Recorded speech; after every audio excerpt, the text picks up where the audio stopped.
The second speaker is equally tailored for the presentation, but also I can't resist a rather remarkable example of something you don't see enough of in Washington, and that is someone who takes on in their spare time what most people don't do when they have the job full time.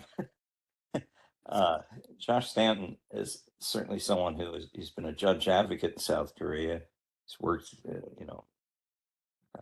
with the military, but more important, he has a regular job as a lawyer. But what he does in his spare time is easily as interesting to us as what he does for his regular job, and that is he's taken up probably more than any person I know in Washington the cause of human rights and understanding the politics that are involved in that and working with and at both the Hill and the UN to actually produce results and laws and sanctions. And it's quite remarkable. I mean, whenever I hear somebody when I'm talking on the phone tell me how busy they are, I think of Mr. Stanton. I think, well, it can't be that busy. Look what he does in his spare time. What's the matter with you? On that note, Josh, why don't you take over? Well, Henry, thank you for inviting me here. I know that many of you have given many years of your lives to thinking about what I'm about to talk about. I apologize in advance if it sounds like I'm telling you what you know. This is really geared more toward those who may think about the North Korean threat in terms of either they want to nuke their way to an occupation of South Korea, or they really only want nukes in order to deter us.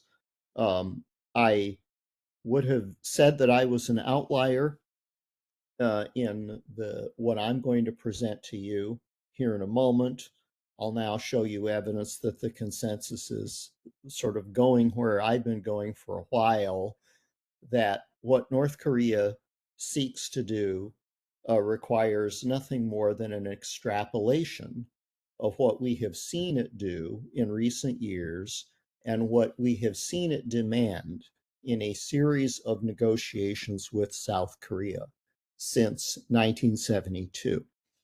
What North Korea wants is not an occupation of South Korea, but hegemony over South Korea, to dominate the information space, to have substantial control over its economy, and thereby slowly achieve what it refers to in its state propaganda as final victory. Uh, North Korea cannot produce corn or public health, and we assume that it is therefore an incompetent state. I would suggest to you that it is competent, that it has a plan, that it is making steady, patient progress toward achieving that plan, and that the plan is plausible. This will not be a discussion primarily about South Korean politics. It will, however, be a discussion of how North Korea could exploit the fissures in South Korean politics to achieve its version of final victory. Next slide, please. So, we have been asking ourselves since North Korea's nuclear program was revealed to the world, why did North Korea sacrifice so much in terms of human life, in economic terms, diplomatically, to achieve nuclear weapons when we have been waiting all this time to trade substantial economic aid to welcome them into the civilized world and the global economy, if only it would give up its nuclear weapons. And time after time after time, it has declined those opportunities.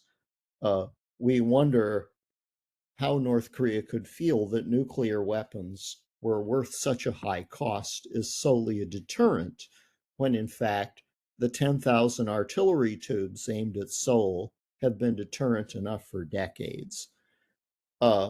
Recently, the Office of the Director of National Intelligence has been releasing abbreviations of its reports, unclassified reports.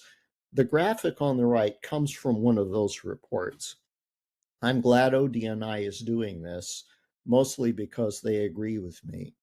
And I no longer have to wear the label of conspiracy theorist. But what they are saying essentially is that North Korea has a coercive purpose for leveraging its nuclear weapons. But we have to ask, coerce what? Next slide, please.